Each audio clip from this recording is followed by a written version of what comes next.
तो जिंदगी फजूल है, तो जिंदगी फजूल है, तो जिंदगी फजूल है, तो जिंदगी फजूल है। जी, ये फुटेज जो आपने देखी है ये कहाँ की है, किस जगह की, और ये क्या हो रहा है, ये बताने से पहले मैं उन तमाम लोगों से जिनके साथ ये सलूक हुआ है, जिनके साथ हमने ये किया, उन सब से मैं हाथ जोड़ के माफ़ी मांगती हूँ। मैं अपने बिहाफ पर उनसे अपोलोजाइज़ करती हूँ और उनसे सॉरी करती हूँ कि उनके साथ हमने क्या किया। ये जो हमने उनके साथ किया है ये सिर्फ़ शर्म का मकाम नहीं है, ये शर्म से डूब मरने का मकाम है। अगर हमारा मज़हब, हमारा दीन सबसे बड़ा, सबसे सच्चा है तो हमें इसके बारे में इनसिक्योर नहीं होना चाहिए। आप अपने मज़हब के बारे में इतने इनसिक्योर क्यों हैं कि पूरी दुनिया को आपका मज़हब इख्तियार कर लेना चाहिए? तफसील में जाने से पहले मैं आपको ये बताती हूँ कि ये वाक़या क्या है।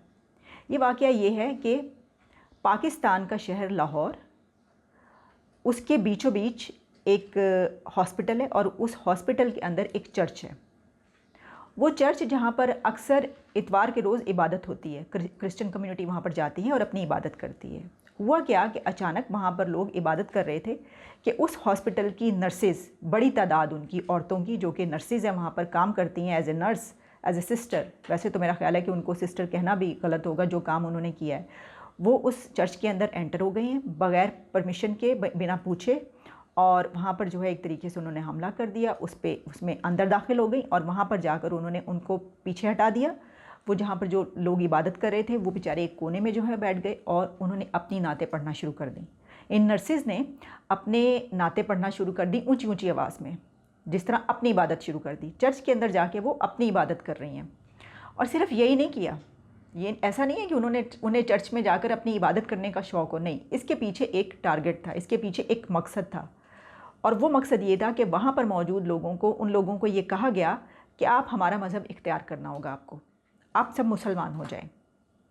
इसकी वजह यह है कि हमारा जो मज़हब है वो सबसे बड़ा है और आपको ये करना पड़ेगा, और अगर आप ये नहीं करेंगे, अगर आप हमारा मज़हब इख्तियार नहीं करेंगे, अगर आप मुसलमान नहीं होंगे, तो हम आपके ऊपर ब्लास्फेमी का इल्ज़ाम लगाकर आपको मार देंगे या आपको जेल भिजवाएंगे। वहाँ पर मौजूद उन लोगों को ये धमकियाँ दी गई हैं।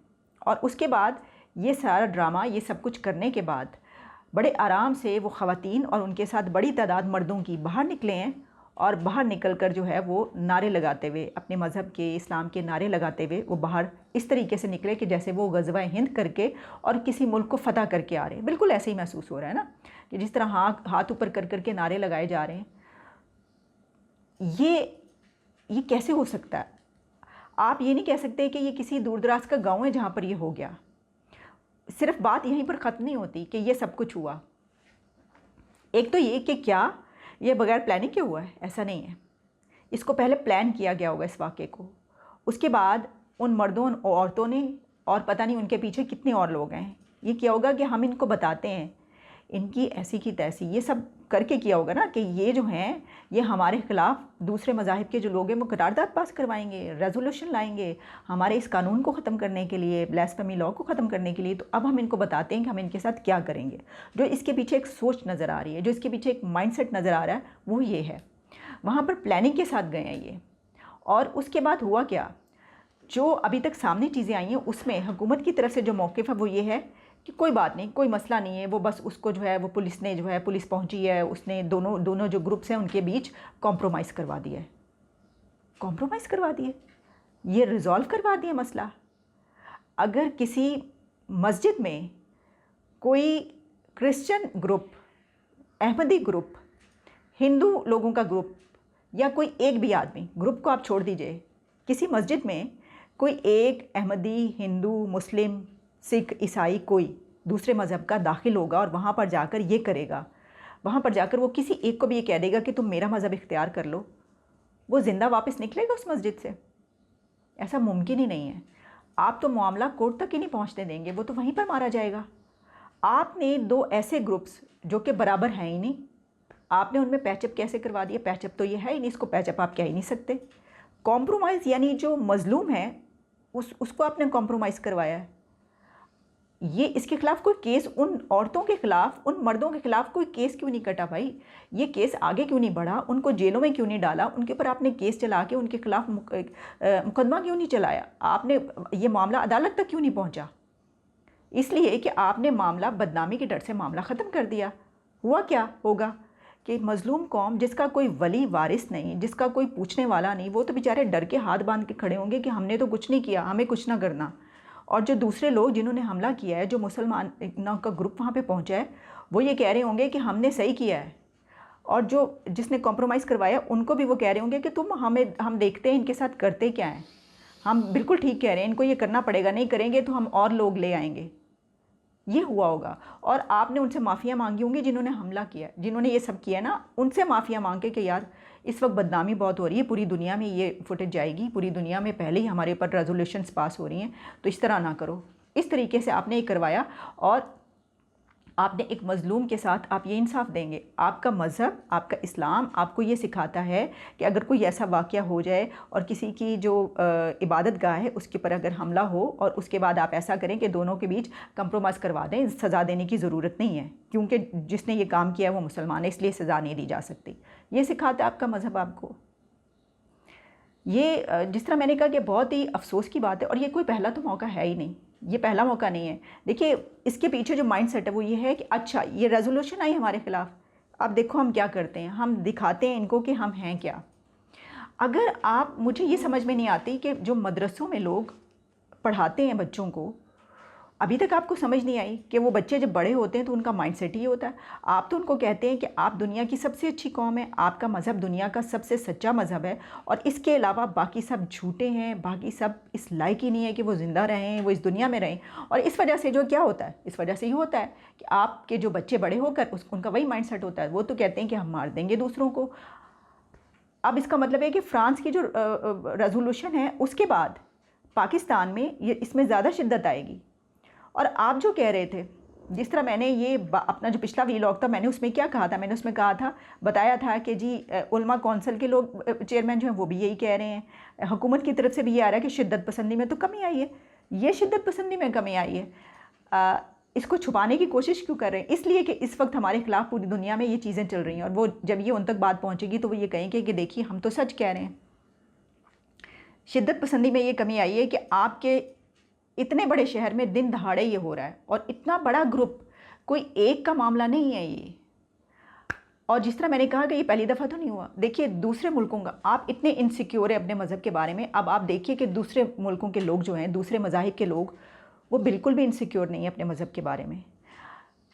बहुत सारी कंट्रीज़ ऐसे हैं, यूरोप में, अमेरिका में, इंग्लैंड, इस तरह की तमाम कंट्रीज़ में कई मरतबा ऐसा हुआ है कि अगर कोई ऐसी कुदरती आफत, कोई नेचुरल डिज़ास्टर आता है, कुछ ऐसा होता है, सैलाब आता है, तूफ़ान आता है, कैटरीना आया, इसमें इतने वाक़यात ऐसे हैं कि उन लोगों ने अपने चर्चेज़ के दरवाज़े खोल दिए, उन्होंने पूरे फ्लोर के फ्लोर मुसलमानों को दे दिए कि यहाँ पर आ जाएँ, आप यहाँ पर रहें आकर। उनको तो परवाह नहीं है, उनको ये डर नहीं है कि उनके मज़हब पे जो है वो लोग कम हो जाएंगे, उनका मज़हब भूल जाएंगे लोग, ओहो ये क्या हो रहा है, हमने तो बढ़ाना है अपने लोगों को। उनमें ऐसी इनसिक्योरिटी क्यों नहीं है? क्या वो ये समझते हैं कि नहीं हमारा मज़हब सबसे सच्चा है और उनका झूठा है, इसलिए वो ऐसा करते हैं? ऐसा तो नहीं है ना। आप दूसरे लोगों की जो मेल जोल है, जो रहन सहन है, और जो कुछ वो दूसरों के साथ सलूक करते हैं, आप उसको देखें, और आप अपने आप को बीइंग मुस्लिम कहते हैं कि हमसे अच्छा कोई नहीं है, हमारा जो सलूक लोगों के साथ होता है, हम इतने रहमदिल होते हैं। आप अपना सलूक जो है वो लोगों के साथ देख लीजिए, फ़र्क जान लीजिए। किसी दूसरे मुल्क में ऐसा कोई वाक़या होता है तो हम फ़ौरन उसको उठाते हैं, हम तो उसको यूँ सोशल मीडिया पे उठाते हैं कि देखिए यहाँ पे जो है ना, ये देखिए इस मंदिर में ये किया गया है, इस मस्जिद में लोगों के साथ ये हुआ है, ये जो है ये इंडिया में ये गाय के ऊपर जो है ये हुआ है, गोश्त खाते हुए जो है ये लोगों को इस तरह मारा गया है। हमारे अपने मुल्क में अगर कुछ होगा तो हम उसको छुपा लेंगे, हम कंप्रोमाइज़ करवा देंगे, हम मज़लूम और जालिम के बीच कंप्रोमाइज़ करवाएंगे। ये पहला वाक़या होगा दुनिया का अनोखा कि मज़लूम और जालिम के बीच आप कंप्रोमाइज़ करवा रहे हैं, आप पैचअप करवा रहे हैं, जिसका कोई सवाल ही पैदा नहीं होता। जिस तरह मैंने कहा कि अगर ये वाइस वर्सा होता और मुसलमान की किसी मस्जिद में ऐसा हुआ होता तो उस वक्त क्या होता, आप इमेजिन कर सकते हैं कि क्या होता। जिस तरह मैंने कहा, पहली बात तो है नहीं, पाकिस्तान तो ऐसे वाक़यात से भरा पड़ा है। देखिए अगर हम सिर्फ कुछ सालों के, जैसे मैंने पहले भी इस पे बात की है, हम सिर्फ 2017 तक का अगर मामला ले लें तो कहा जा रहा है कि 100 के करीब जो लोग हैं उनके साथ ये हो चुका है। इसमें बड़े बड़े नाम, पंजाब के गवर्नर सलमान तासीर, राशिद रहमान, इसके अलावा जो है और कितने लोग जो हैं, शहबाज भट्टी, यानी जो एक प्रोमिनेंट पर्सनैलिटी है, उनके साथ ये हो चुका। एक शख्स थे अब्दुल कादिर अहमदी, उनको अकीदे की वजह से उनके मार दिया गया था पेशावर में। पेशावर की अदालत में जो है ताहिर ख़ान, जिनको मार दिया गया अदालत के अंदर मार दिया गया उनके अकीदे की वजह से, और जिसने उनको मारा खालिद नाम का लड़का, उसको हीरो बनाया गया। इसी तरह जो है आप और बहुत सारे वाक़यात भरे पड़े हैं। आप सिर्फ जब उस पर अदाद शुमार पे, फैक्ट्स एंड फिगर्स पे, भाई आपकी पॉपुलेशन 96% से ज़्यादा, 96% तो कहते हैं, शायद इससे भी ज़्यादा हो, वो मुस्लिम है।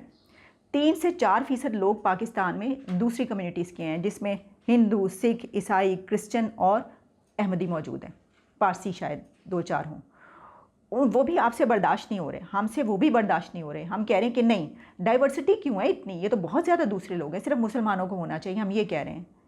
इससे हमारी जहनीत का और हमारी उसका अंदाज़ा होता है। इसके बावजूद हम एक्सेप्ट करने को तैयार नहीं है। इसके बावजूद देखिए, ये पूरी दुनिया, ये बेहतरीन मौका है, पूरी दुनिया इस वक्त आपको ये कह रही है कि आप इसमें अमेंड करें, अमेंडमेंट लाएं, आप चेंजेस करें। आप वो नहीं कर रहे, अभी इस वक्त आपके ऊपर मामला नहीं आएगा। आपको डरने की इसलिए ज़रूरत नहीं है कि दूसरी दुनिया दबाव देगी। फिर भी आप ये कह रहे हैं कि नहीं, अपनी ज़िद पर अड़े हुए, तो यहाँ पे तो कुछ है ही नहीं, शिद्दत पसंदी है ही नहीं। एक रिपोर्ट सिर्फ जो मेरे सामने, उसमें 1987 से लेकर 2017 तक अगर हम देखें तो तकरीबन 2000 के लगभग लोग जो हैं उनके ऊपर, ये 1500-2000 के करीब लोगों के ऊपर तौहीन मज़हब के मुकदमात दर्ज हो चुके हैं, जिनमें बड़ी तादाद अहमदीज़ की है, इसके अलावा क्रिश्चियंस की है, हिंदुओं की है और मुसलमानों की भी है, क्योंकि दुश्मनी में भी किया जाता है ना। ये सबसे ज़्यादा जो इसको इस्तेमाल किया जाता है, इस लॉ को गलत इस्तेमाल ये है कि दुश्मनी में एक दूसरे को जो है निकाली जाती है। सिर्फ पंजाब में कोई 1200 के करीब केसेस हैं इसके, सबसे ज़्यादा। उसके बाद सिंध में है, फिर पेशावर में है, फिर बलूचिस्तान में, फिर कश्मीर में, गिलगित बल्तिस्तान, यानी हर जगह, कोई जगह ऐसी नहीं है जहाँ पर इसके केसेस रिपोर्ट ना हुए हों, और पंजाब में सबसे ज़्यादा हैं। जिन लोगों को सिर्फ अदालत, मावराए अदालत जो होते हैं, जो मार दिया जाता है, उसमें भी कोई 23 के करीब क्रिश्चियंस हैं, 9 के करीब अहमदी शामिल हैं उसमें। इसके अलावा जो है, और मैं आपको बताना शुरू करूं तो पूरी एक लंबी डिटेल है इसकी। तो कहा जाता है कि तकरीबन 30 ईयर्स में कोई 80 to 100 लोग जो हैं इसमें मारे गए हैं। अगर सिर्फ आप मारे जाने की बात करें, 80 से 100 के करीब इसमें मारे गए हैं। ये अभी वो हैं जो रिपोर्ट हुए हैं, जिनका पता चला है। जो रिपोर्ट ही नहीं होते, जिनका पता ही नहीं चलता, उनकी तो बात ही अलग है। और ये मामला ये देखने के लिए, ये मेरा ख्याल है सबको मिलकर इस पर डिमांड करनी चाहिए कि वो तमाम औरतें, उन पर केस चलना चाहिए, उनको जो है आप जेलों में डालना चाहिए, और उनको इस तरह नहीं छोड़ना चाहिए, क्योंकि फिर बाकियों को भी शय मिलती है ना। देखिए, उन्होंने ये करने के बाद अपने घरों में जाकर खूब वो तो उन्होंने नारे लगाए होंगे, अपनी कम्युनिटी में बताया होगा, जितने भी लोग होंगे उनको बताया होगा कि देखो हमने इनके साथ क्या किया, और इनकी मजाल है कि हमारे पर कोई वो कर सकें। ये तो हमारे पर बिल्कुल कुछ नहीं कर सकते। तो ये तो बहुत ही अफसोस की बात है। और ऐसे वक्त में कि जब आपके ऊपर ये कहा जा रहा है और फिर हम झूठ बोलते चले जाते हैं, झूठ बोलते चले जाते हैं कि शिद्दत पसंदी नहीं हो रही, इस वाक़े को आप छुपा लेंगे, क्या ये वाक़यात बंद हो जाएंगे? लोग, दुनिया पागल तो नहीं है, वो देख रही है ना कि क्या हो रहा है, और फिर भी इसके बावजूद आप ये कर रहे हैं। तो यही वक्त है कुछ करने का, कुछ चेंज लाने का, और ये जो बीमारी है इसको जड़ से ख़त्म करने का। इसके बाद आप नहीं कर पाएंगे, क्योंकि इस वक्त दुनिया आपको ये कह रही है कि आप कर लें। और याद रखिएगा, अगर आपने ये नहीं किया तो वो खुद ये कर लेंगे। ये ना आप सोचिएगा कि दूसरी दुनिया इस तरह दूसरी कम्युनिटीज़ को यहाँ पे मरते हुए दिखती रहेगी, ऐसा नहीं होगा अब। और उन्होंने ठेका तो देखिए क्या कहते हैं, अक्सर औकात मैंने ये देखा है, आप कोई ऐसी बात लिखते हैं किसी माइनॉरिटी के हक़ में, तो आगे से आपको भाषण क्या दिया जाता है, कमेंट्स क्या आते हैं, ऐसा है तो ये मुल्क छोड़ के चले जाओ। यानी दूसरे मुल्कों ने ठेका लिया हुआ है कि आपके तमाम लोगों को आप उनको निकाल देंगे। अपनी इतनी डाइवर्सिटी हमारे मुल्क में, कितनी डाइवर्सिटी, इतने ज़्यादा लोग दूसरी कम्युनिटीज़ के, हमसे बर्दाश्त नहीं हो पा रहे भाई, हम कह रहे हैं चले जाओ। आपको मशाल खान का केस याद है? मशाल खान का केस एक ऐसा था कि जिस पे दिल रोता है आज तक, और उसकी जो आपको पता पूरी दुनिया में गूंज उसकी गई थी, किस तरीके से उसको सिर्फ फेसबुक पे अपनी कुछ लिखने पर मार दिया गया था। यहाँ पे सोचने का हक़ तो हर एक को है ना। आप उसके ऊपर वो तो नहीं कर सकते, उसको इसलिए मार दिया गया। इसके अलावा जो है आपको एक जो ईसाई कपल था, उसको एक ईसाई जोड़ा मियाँ बीवी, उसको आपने आग की भट्टी में झोंक दिया था, फेंक दिया था, शायद मेरा ख्याल है उसके बच्चे को भी। तो ये कोई पहली नई तो बात नहीं है, और मेरा ख्याल है कि इस वाक़े के ऊपर जितना भी इसको कंडेम किया जाए, इसके ख़िलाफ़ बात की जाए, और उस बात करना चाहिए, बजाय इसके कि आप इसको छुपा रहे हैं, आप इस पे बात करें ताकि ये चेंज हो। जिस तरह मैंने कहा कि रूट कॉज जो है उसको ख़त्म करें, जब तक आप उसको ख़त्म नहीं करेंगे तब तक ये ठीक नहीं होगा। Thank you.